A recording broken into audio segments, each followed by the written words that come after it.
ناصرجان سلیمی بنابر سبب پیوستن به عضویت کمیسیون مرکزی انتخابات و رایپرسی رهبری اینستیتوت علمی را کنار گذاشت. نام برده نخستین نفری است که در مطبوعات به پرزیدنت تاجیکستان امامعلی رحمان دادن عنوان پیشوای ملت را پیشنهاد کرد و دیر نگذشته آن حکم قانونی گرفت. چند روز پیش همچنین مغفرت خضرزاده سابق عضو پارلمان تاجیکستان از حزب خلق دموکراتی و معاون رئیس ولایت ختلان نیز از وظیفه برکنار و عضو کمیسیون انتخابات و رایپرسی انتخاب شد.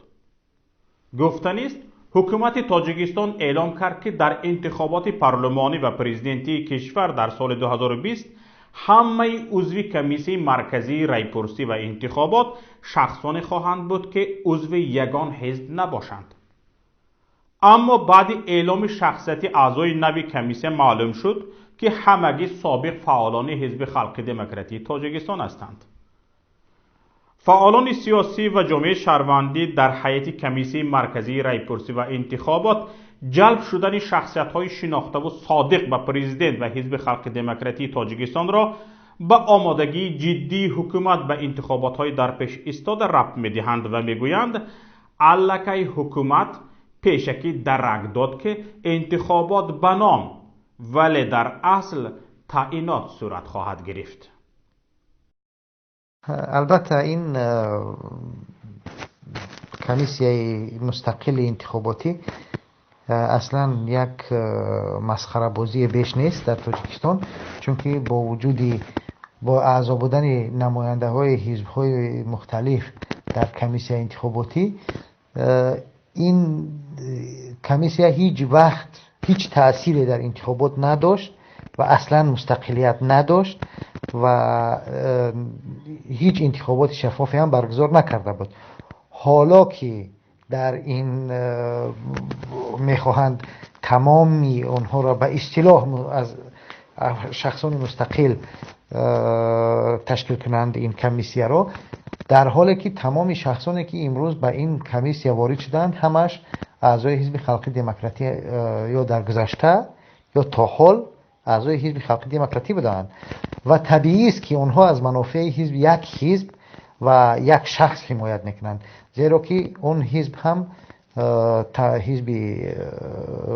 رحمان هست و هیچ کس به این باور ندارد که این یک حزبی هست که اگر در یک انتخابات آزاد این حزب وارد شود این حزب برنده باشد. اما این کاری که حکومت کرد با وارد کردن شخصان مستقل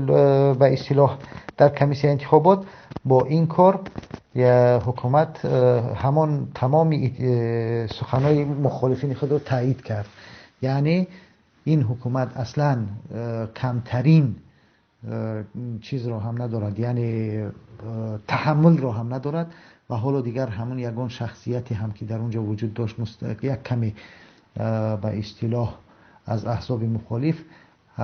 حتی همون احزابی که امروز ما اونها رو کیسگی میدونیم، دیگر حتی حکومت تحمل آنها رو هم نداره در انتخابات ها و مطمئنا در انتخابات بعدی حکومت به خصوص رحمانوف میخواهد کاری رو انجام دهد که دیگر به کسی در آن کار چیز نداشته باشد، دخالت کرده نتواند و اون جنایت های اونها رو آشکار نکند. و همین خاطر میخواهند که از افراد مطمئن خودشون این کمیسیه رو تشکیل کنند و هدف جز برگزاری یک انتخابات ناشفاف و ناسالم دیگر چیزی نیست از این کمیسیه تشکیل نموده.